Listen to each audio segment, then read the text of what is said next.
Hello, everyone. Thank you for coming to the Wheeler Centre's webinar/panel on treaty here in Victoria. What it is for us, what it means for our people, what it means for the wider Victorian community.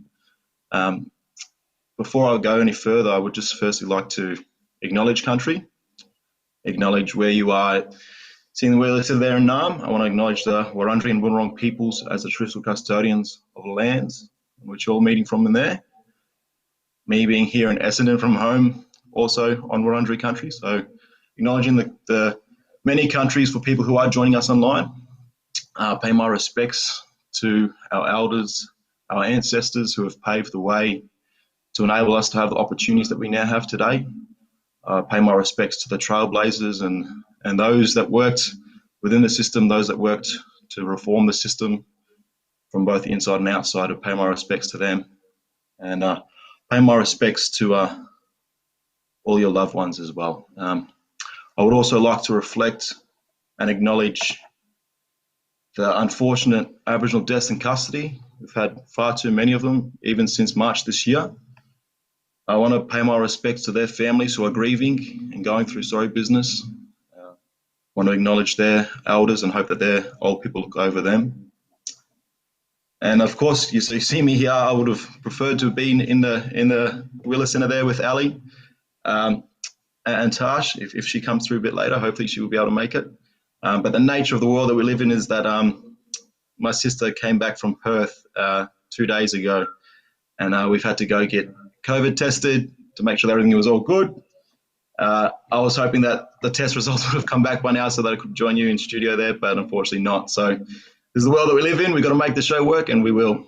So bear with us, and thank you for coming. I just want to reflect on that as well, just reflecting on the outstanding work that the Victorian Aboriginal community did in our response to COVID. I think that the success is a case study on how we bring community together, how government and community come together to ensure really amazing outcomes for our people. Anecdotally, I don't know anyone myself or my family that was contracted COVID, which was a blessing. We know that the impacts could have been really, really tragic, but we were able to prevent that. So just acknowledging the work of government, the work of our community in our response, really from a grassroots-led response. So that's been amazing. But before I go further, my name is Douglas Briggs. I'm a proud Yoo-rrook man. I also have connections to Wurundjeri people through my great-grandfather, Alec McRae Briggs. But on my father's side, I'm a Briggs Cooper. I'm related to the Atkinsons and the Bambletts. And on my mother's side, I'm a Morgan. So I'm very privileged to come from some really amazing Aboriginal families that have done a lot of amazing advocacy and policy reform and have been involved with a lot of the Aboriginal organisations that we now have today. I'm very privileged to come from where I come from. Professionally, I'm the Policy and Advocacy Officer of the Koori Youth Council, which is a role that I really love, and do a bit of work alongside Ali. So yeah, thank you for having me here to host this yarning circle, this discussion, this panel.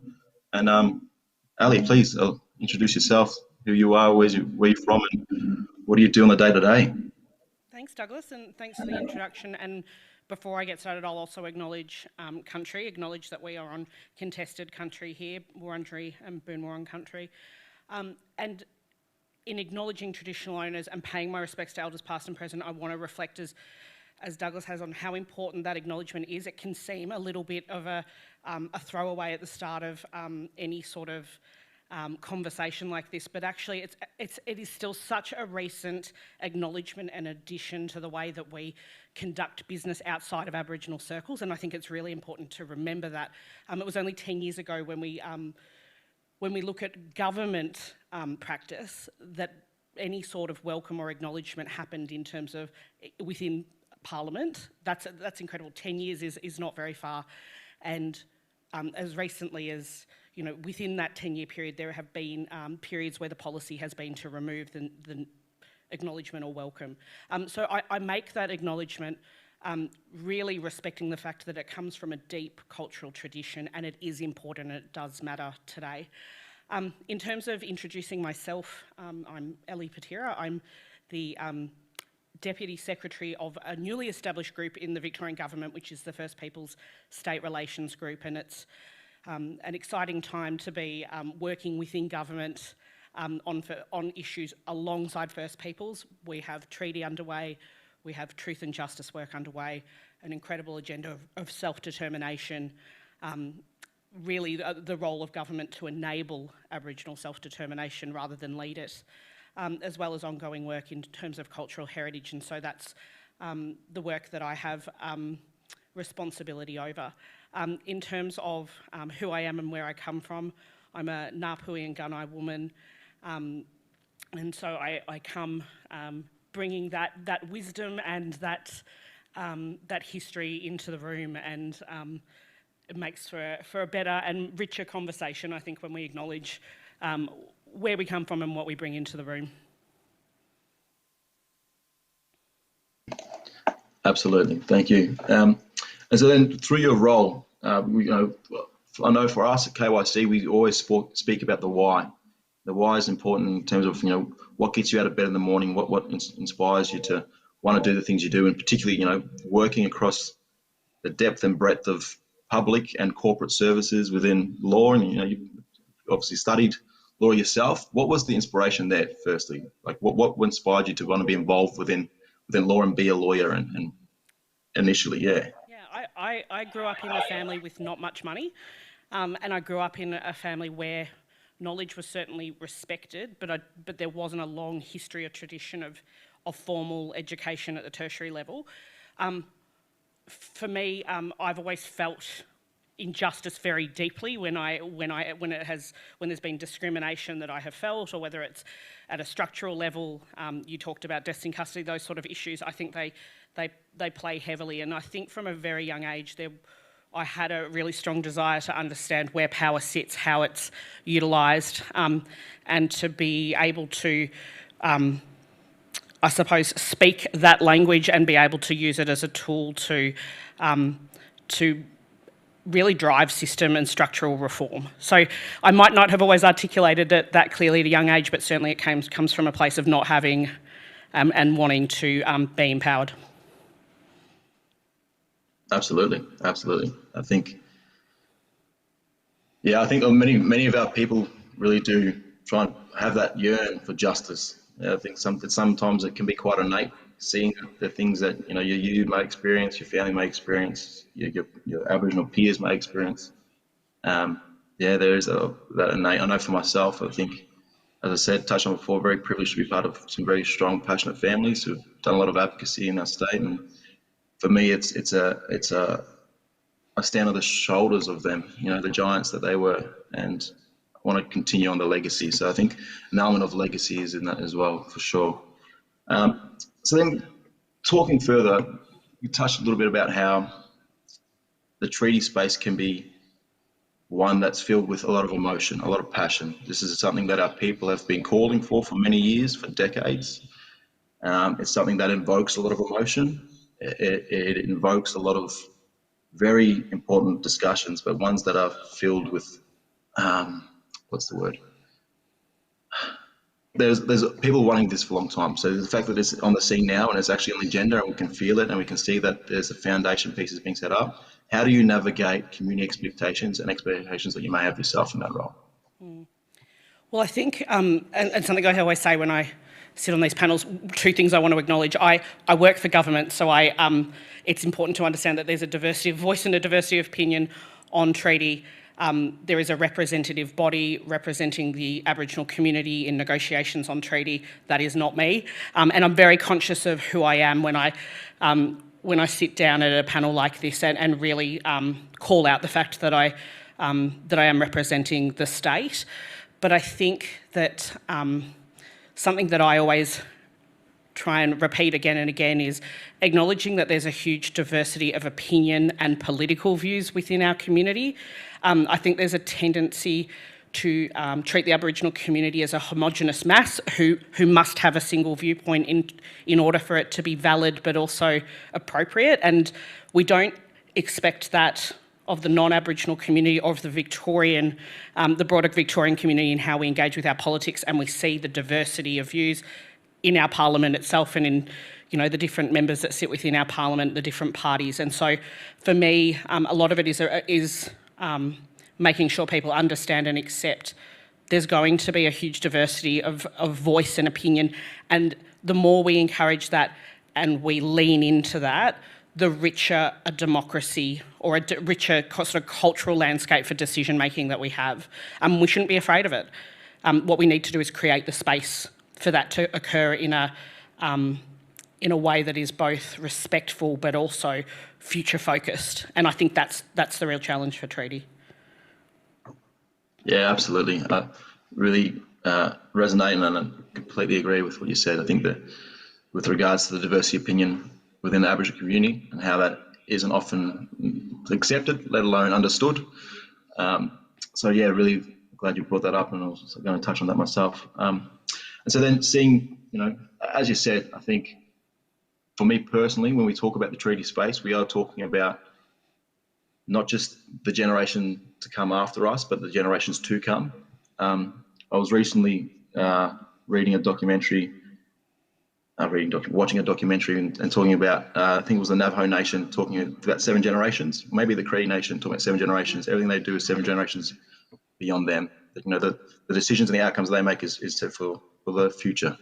And how does this space and how do young people within this space be involved so that they are informed or so that they can then join in? We know that there are a number of young Assembly members, part of the First Peoples Assembly. But for young mob out there who don't know what's going on, who may give information from social media, how do they be involved in this space?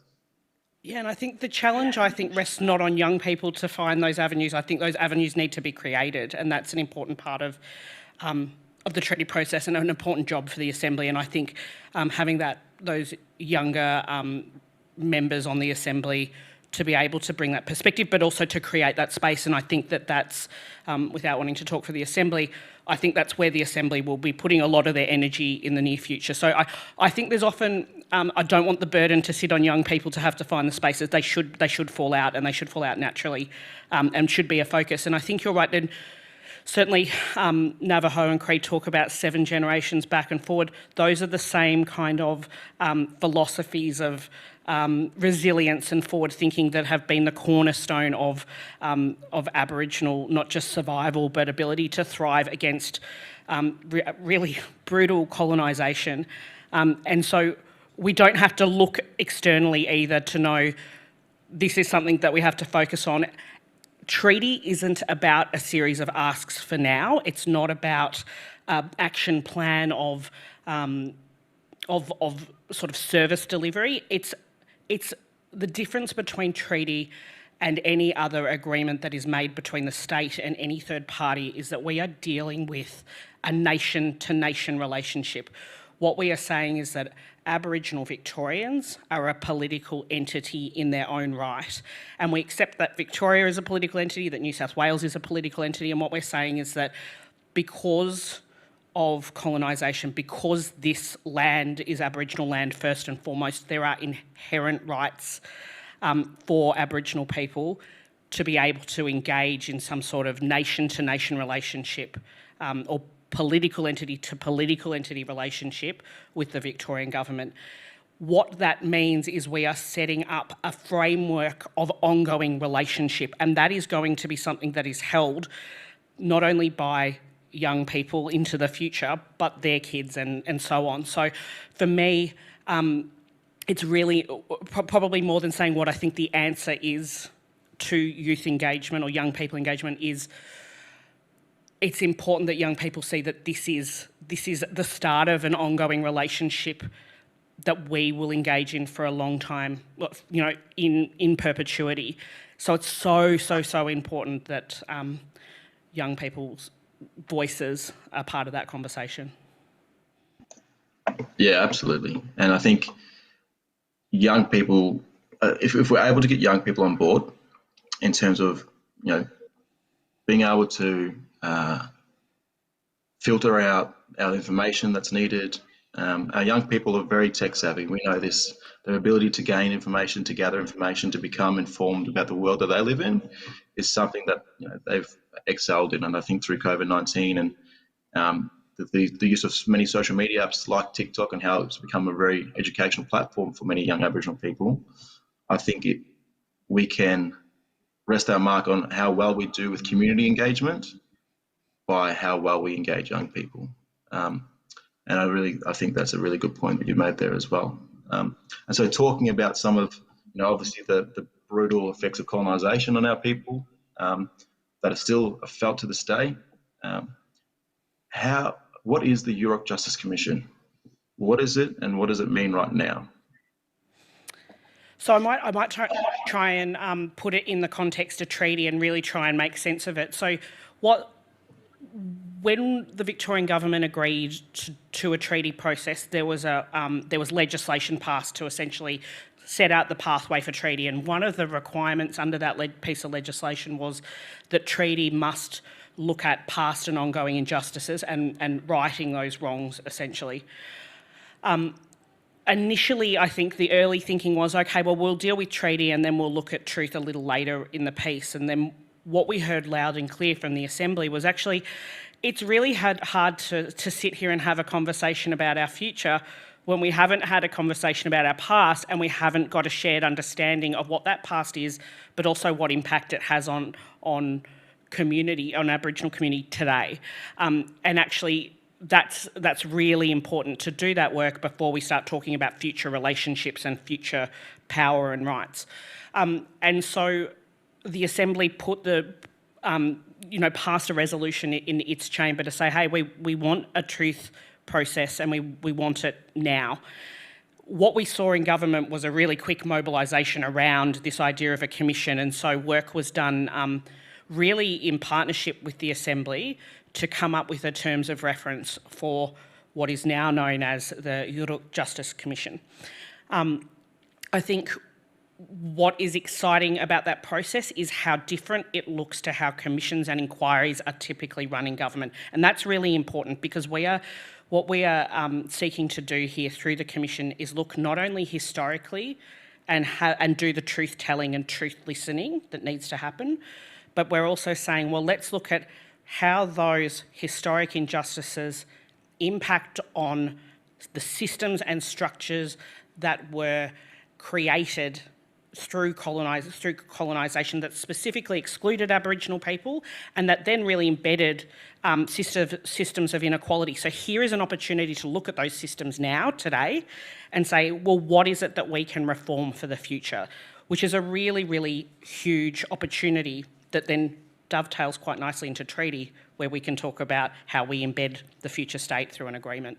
In terms of talking about why does it look so different, what we know is this commission has to be something that the Aboriginal community supports and sees great legitimacy in. It's important that community feels in what will be a highly traumatic experience of repeating historical injustice, having those conversations that have been had in many different forms, often with government over years. It's really important that community owns this process, I suppose. And so rather than the typical arrangement, which is that government selects its commissioners, the selection of commissioners was put out to really a much more public process. So applicants were able to express their interest in becoming a commissioner. The Assembly and the state and the International Centre for Transitional Justice worked together to assess those applicants. A shortlist was created, public comments were received, and we're just in the final stages of that process now and very close to being able to finalise and announce commissioners. And I think what this kind of public process allows is a real sense that this isn't government being able to pick the people it wants to tell a particular story. It's going to be much more open than that. Similarly, the terms of reference to this commission are so broad that really the commission is going to have a lot of discretion to go where it wants to go.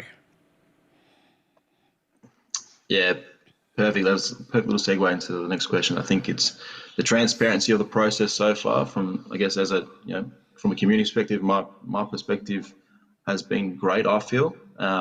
Being able to just scroll through social media and see it might be a promoted advertisement or it might be a post from the First People's Assembly. I think that aspect has been really great, and I think it's definitely an achievement of the First Peoples Assembly, ensuring that the process was that way. And I know there's obviously good faith as well from the government in wanting to ensure that the entire process has been transparent. And so then, how do we then ensure that for those that may feel, as you said, that that it hasn't been transparent, perhaps that they feel that they may have been able to populate and produce public commentary for the candidates and whatnot. How do we then ensure that we are then feeding back to community what their input has been? How do we continue to ensure that that process is transparent from your point of view? I mean, I think it's an ongoing challenge, and it's a challenge if you look at truth and justice processes anywhere, or any selection process in any forum. I think it's going to be a really important part of the process, and there has been a lot of transparency to date, and it will continue, and it's an ongoing conversation. And I think it really, as you say, I think it's about, as we get to the next stage, communicating that really clearly and showing where the connection points have been between the different stages in the process and where we've landed. And I think it's really important to remind people the Assembly chose, there was an assessment panel appointed with 4 people on that assessment panel, 2 of whom were chosen by the Assembly, who are 31 members representing a diversity of opinion within the community. And so there is a really strong community and participatory element to it through the fact that it was Assembly-led, I suppose, is how I would put it. And I think it's a really important reminder to keep saying, remember, there were 31 elected members who picked their 2 representatives to sit on the assessment panel. Absolutely, absolutely. And before I touch on that again, I just wanted to then, sorry, I may have missed it. With regards to the terms of reference, how was that determined and what was the process for that? And then we spoke about, well, what is the scope then for the commission? Is there anything, everything's off the table, anything on the table? Do you know what I mean? How was that determined and what does the process look like there? So the process was the first of its kind, really, because typically government does letters patent or terms of reference for an inquiry under the Inquiries Act within government. That's how they're done. On this occasion, it was a process that was led by the Assembly, so we drafted terms of reference together. And when I say together, I don't mean government served up a draft and we changed a couple of things around the edges. The Assembly set up a truth-telling subcommittee.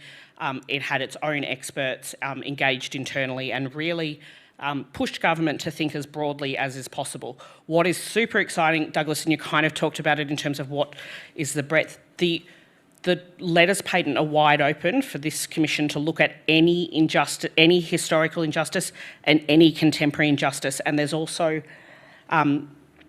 direction, I suppose, within those terms of reference to require the commission to talk to community and to respond to community views about what the focus should be. So it's wide open with a real mandate for the commission to be able to talk to community and let community priorities guide where its focus is. I mean, that's the challenge now. The challenge isn't how do we do as much as we can with our limited terms of reference. It's we have such a wide terms of reference, where do we find focus, and so that we can make this meaningful. And that is open to the commissioners, and I feel really confident that they're going to do that in a really participatory way.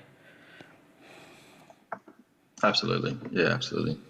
That's a really good point. And then, there is, as you said, there is a lot that we could focus on, and how do we determine what is that? That's up to the commission, and it's certainly a role and a position that I'm not envious of. But I think once the successful candidates are announced, I think it'll be really interesting to see how that goes from here, because it absolutely is needed. Is uncharted territory, which is obviously can be a gift and a curse, but it's one that I think is very exciting for us and something that we should be all be proud of. Yeah. Now these outcomes will look different according to each stakeholder, and whether that's from a government or community perspective. But what do from your perspective, as you're in your role professionally, what do you hope that the Justice Commission could achieve from your role? professionally, and then maybe from your role as a community member? To be honest, they're one and the same, because I think, I'm pleased to be able to say, with my government hat on, there is a real desire to meet community aspiration around what this looks like. So I'll just talk about what it means to me personally.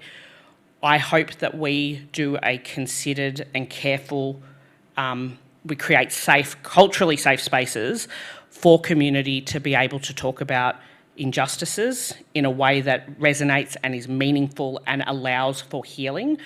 But I equally hope that there is a truth listening component. So there's no point us as a community talking to ourselves. This is about a coming together and a sharing of knowledge and understanding to fundamentally change collectively what our shared history is.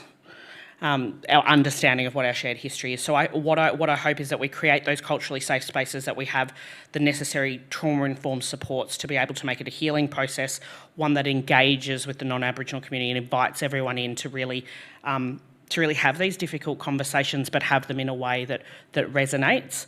And I think separately of that, what I think there is a huge opportunity for is to look at how that is linked, how that trauma, that injustice is linked to contemporary overrepresentation, poor social and economic outcomes, that we can also celebrate our strength and resilience through that, but that we get to a point where we are able to have taken a wholesale, systemic review of how all of our systems work right now, and we can make recommendations for reform that I think are not tinkering at the edges of how things happen now, but are really exciting and forward-focused and really look at what's possible given treaty is also working along in parallel. So for me, it's the historic, but the contemporary is a real opportunity, and it's one that we need to really grab with both hands.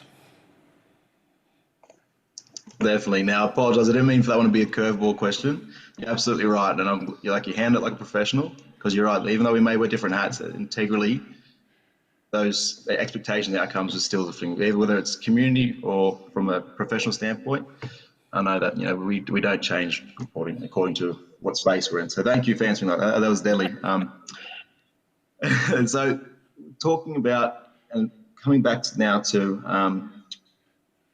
how the First Peoples Assembly were elected, and their elections are coming up for 2022, if I'm not mistaken. What for young people that may be interested in putting their hands up for nomination?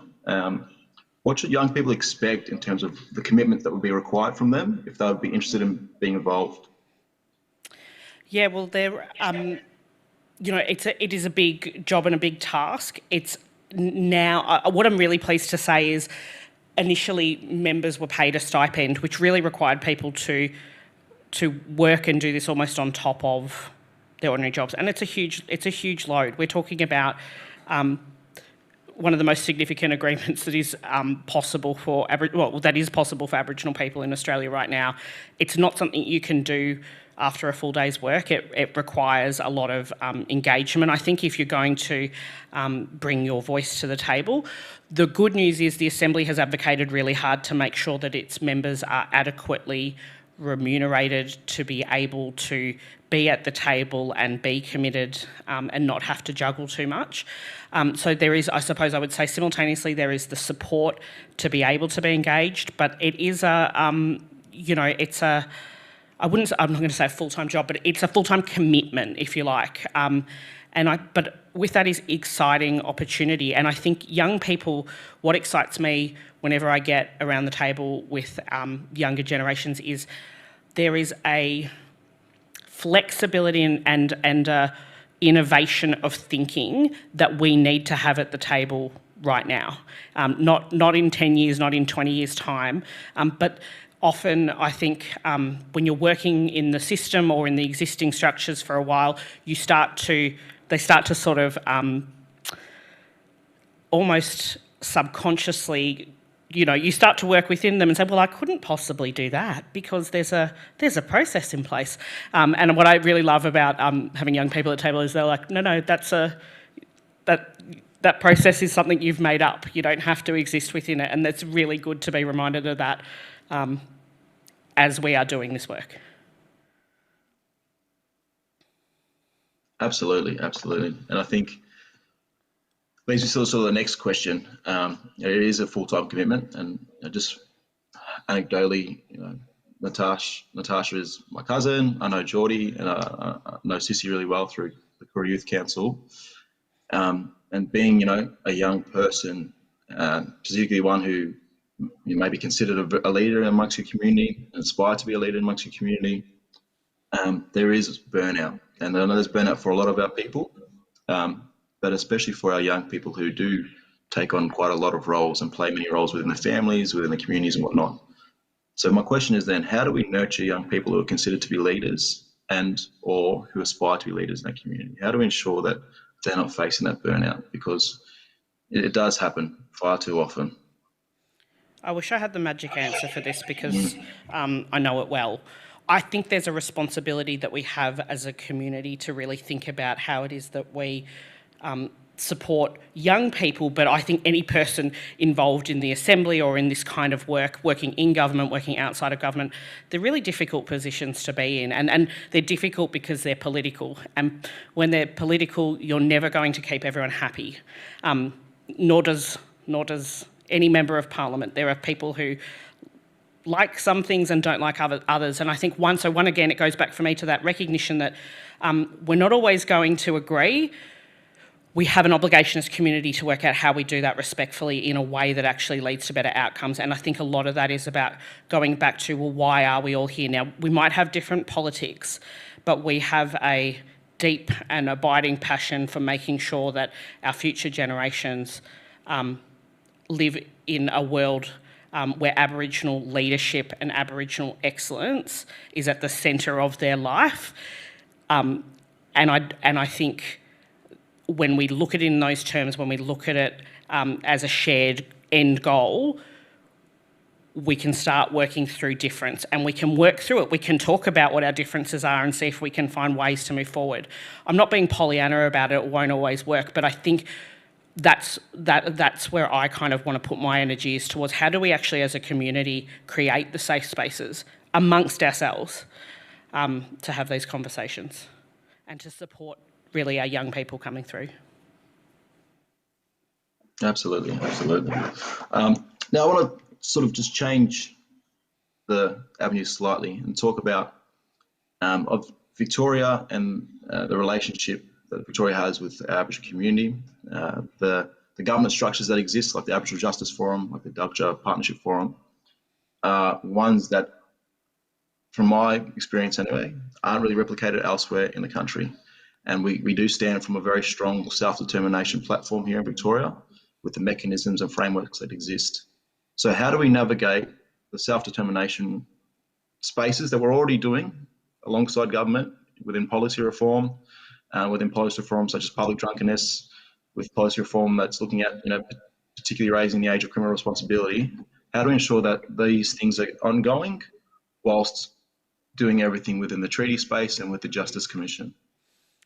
To me, I guess I see self-determination and treaty as one and the same. So they actually dovetail perfectly into each other. We are where we are on the treaty journey because Victoria has been this place where, we've seen the birthplace of so many Aboriginal peak organisations, Aboriginal service delivery, as you say, Aboriginal partnerships with government.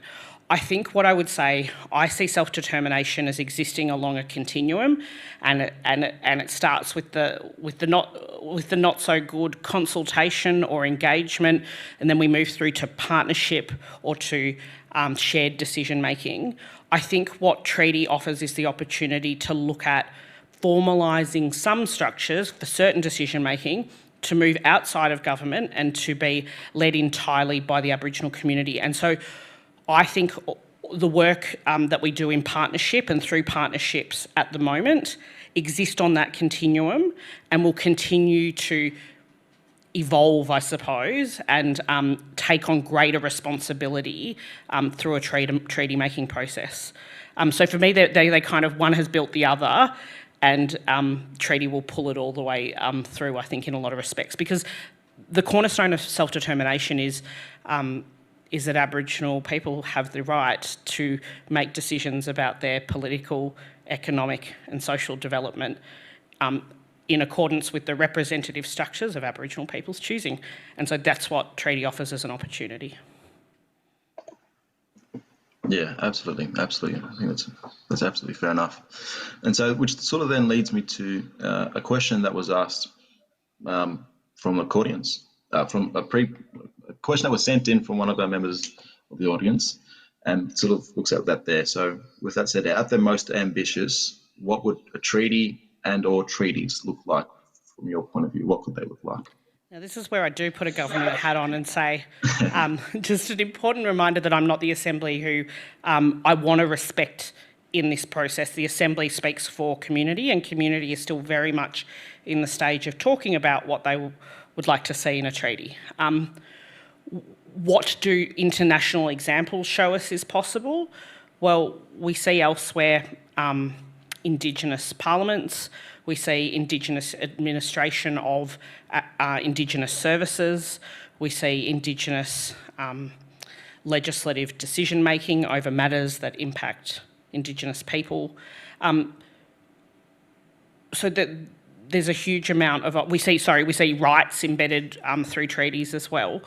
So I think, you know, those kind of ideas around devolved decision-making, self-governance, rights, those are the sorts of things we're talking about in treaty if we look internationally.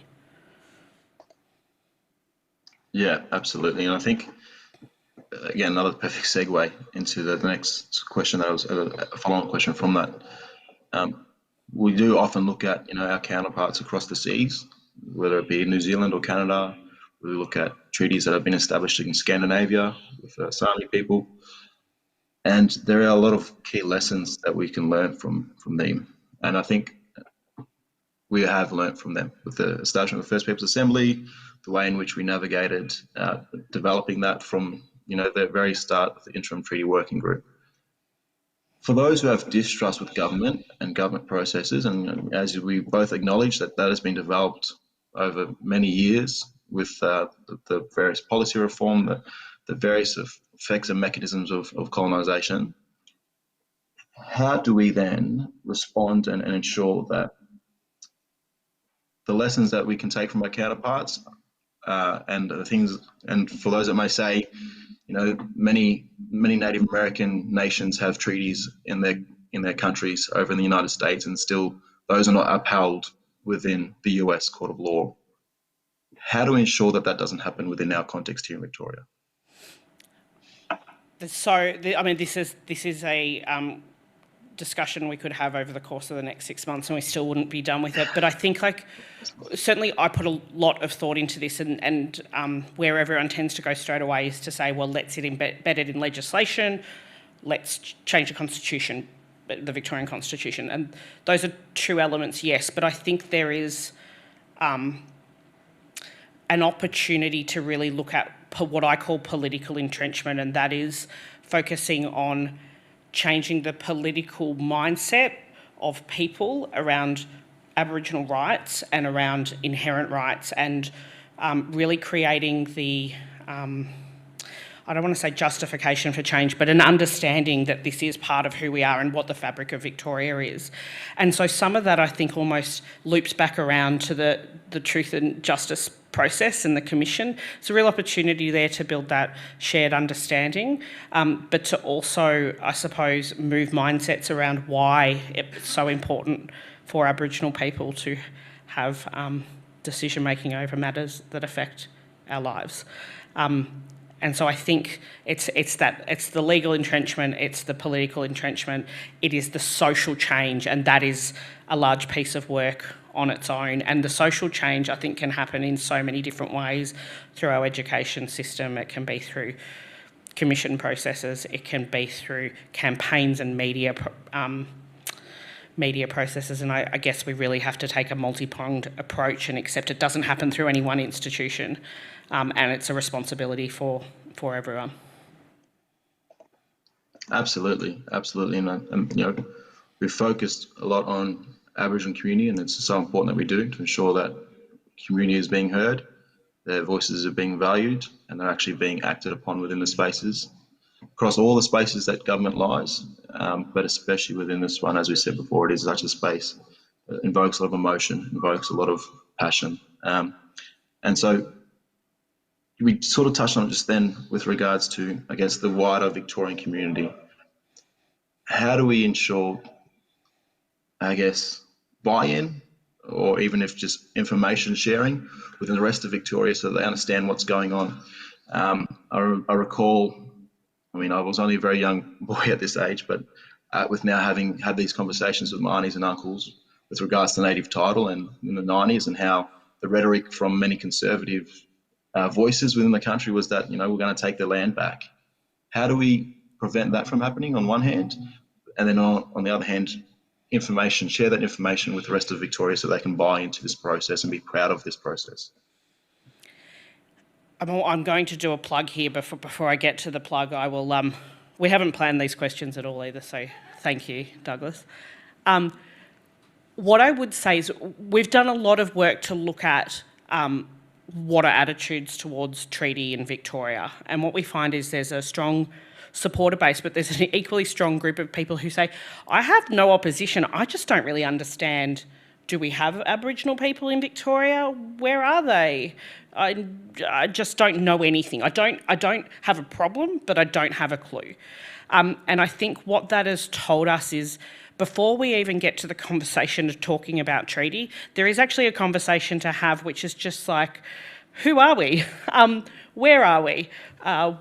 What is our culture and our history? What are our ongoing practices? Who are we as a community? And this is where my plug comes in. There's two campaigns that we've run sort of back to back that has really focused on that. And the first was Deadly Questions, which was a campaign that was focused on people being able to write in any question they have that they haven't felt comfortable or haven't had the space to ask, or don't think, or are too embarrassed to ask. And that was an incredibly successful campaign. It was really fantastic in that we just had so many Victorians writing in and just asking questions that, to my mind, and probably to you too, Douglas, I was like, well, I didn't even know that was a question because I just thought it was a given and everyone knew it. So it was really good to build that just general understanding. And then what we've found is the next part is getting that deeper connection with the songs and the stories and the history and the contemporary communities that exist in Victoria now, and that is, we're doing that at the moment through the Deadly and Proud campaign, which is focused on Aboriginal storytelling in place across Victoria.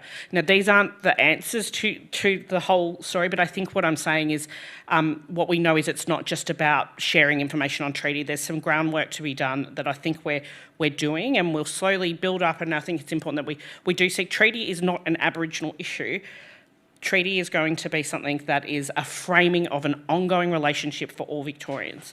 And it's actually something that I think we can be so proud of, and I want to bring people along on that journey of really seeing treaty as that opportunity. And so we just build that over time. Absolutely, absolutely.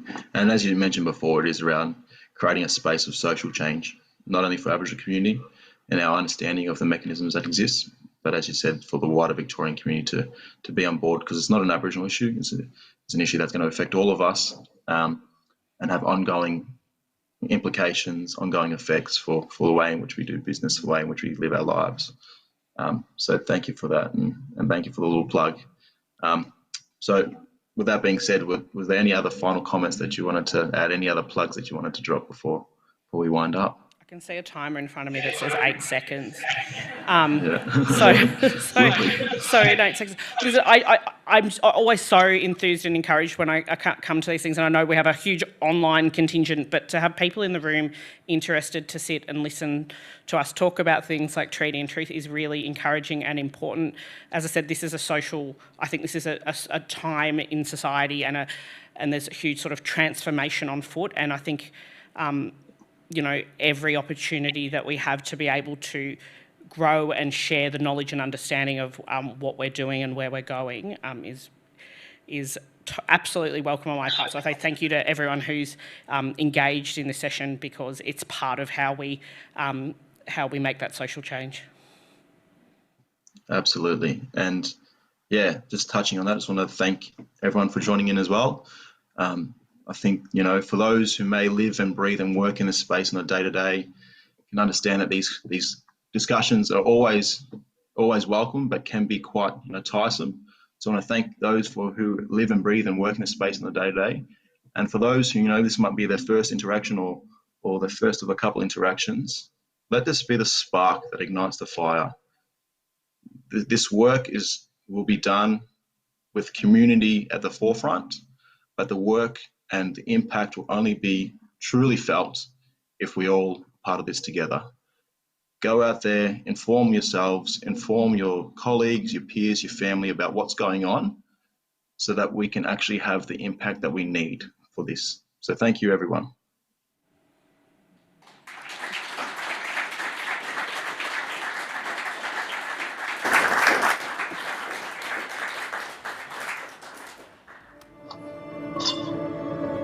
Thank you.